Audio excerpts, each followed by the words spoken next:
Hello, my name's Dan Small. I'm from Vancouver, British Columbia.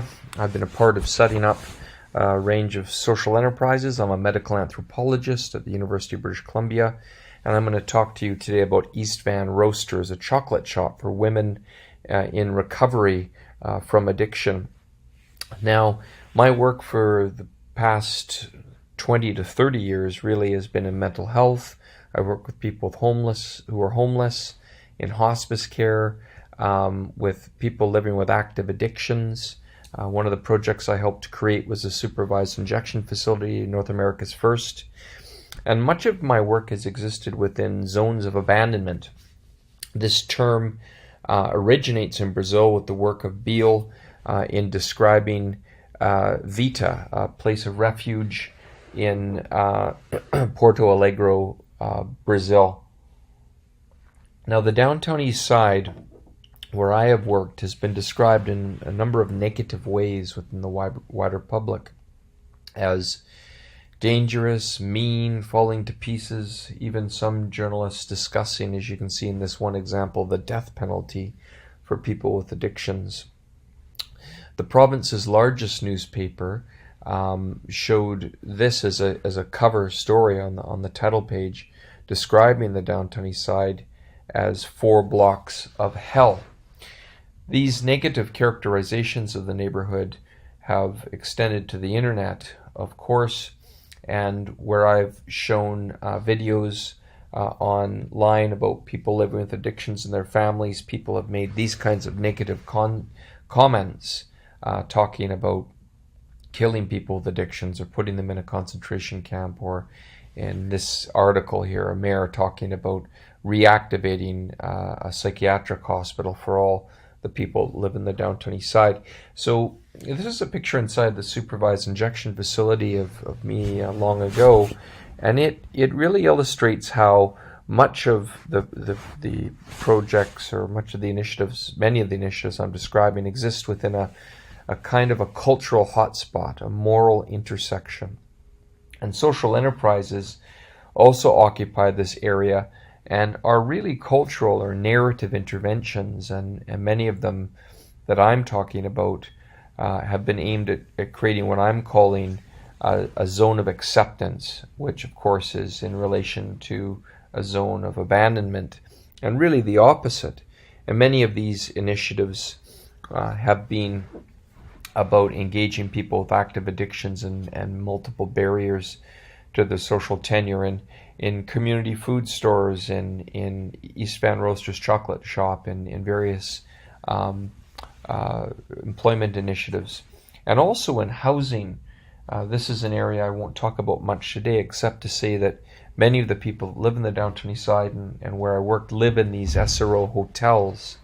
And they're people with tremendous needs, as you can see from the slide, and many have experienced quite dramatic trauma in their lives. I've actually had people interviewed in the downtown east side, and the results were quite startling in terms of their experience of trauma early in their lives.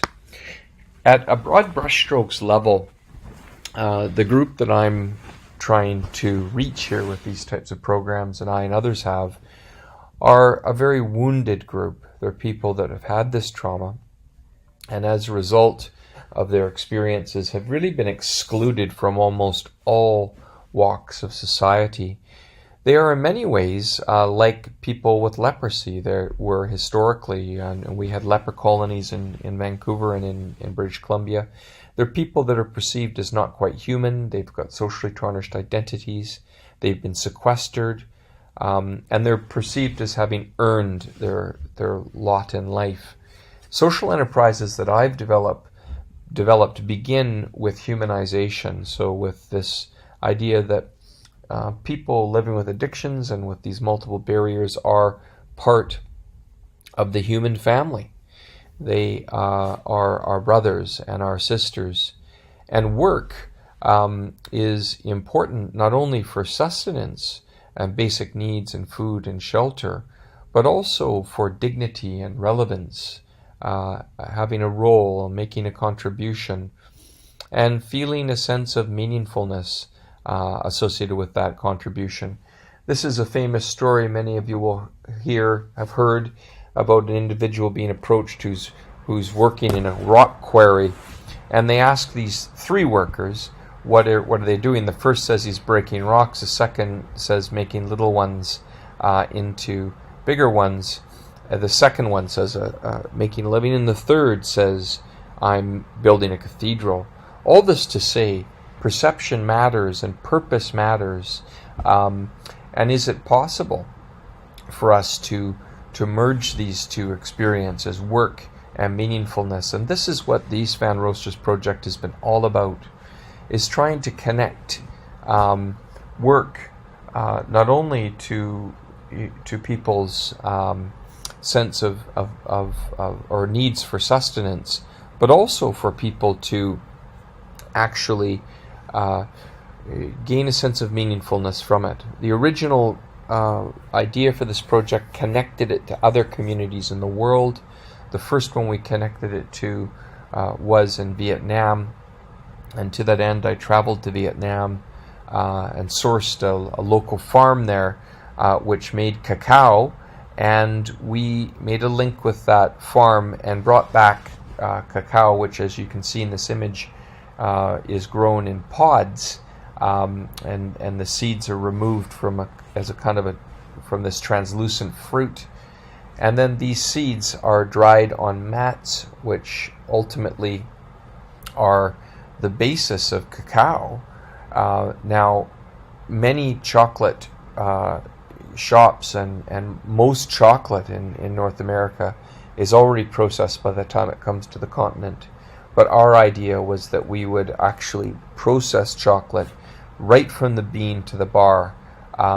And so the original cocoa beans I brought by motorcycle through Vietnam and through the countryside, and then they were imported as part of my luggage on an airplane. And this original connection between between communities was between the Downtown East Side and Vietnam. So this is the central idea here, that a contribution, a sense of calling, a vocation, is different but related to employment. And what we wanted to create in this project was more than just employment and making money, but also a sense of vocation, a sense of connectedness to something larger, to a sense of purpose. And this, as you can see in this image here, is the inside of the chocolate shop, and you can see it's a very dignified looking place with glass walls where you can watch the chocolate being made. And everything about this initiative was and is of course about work and about creating a good product, but also about developing a sense of dignity and both self-esteem and community esteem for a community that has been under threat. And this connection, of course, remains between smaller communities around the world. These are coffee beans and cacao beans that are sourced internationally and then linked directly to the Downtown East Side. Here is an example of some toffees that we make in that project. And you can see the Rainier Hotel is a hotel where the women originally live, the participants in this program.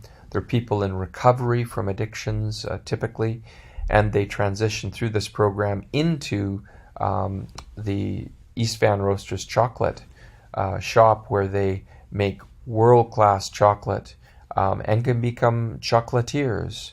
The chocolate is made from the bean, as I've described earlier, so even the initial process is completed by the women, where they winnow the beans. They literally take the shells off, and then it's ground in this particular machinery, the melange, and it is created into chocolate bars. As you can see, one of the women holding chocolate bars, and it's quite well known both in Vancouver and around the world. It's received awards, and more than anything what this project has done has been to create a sense of meaningfulness for those involved, and also contribute to the self-esteem and community esteem of the Downtown East Side.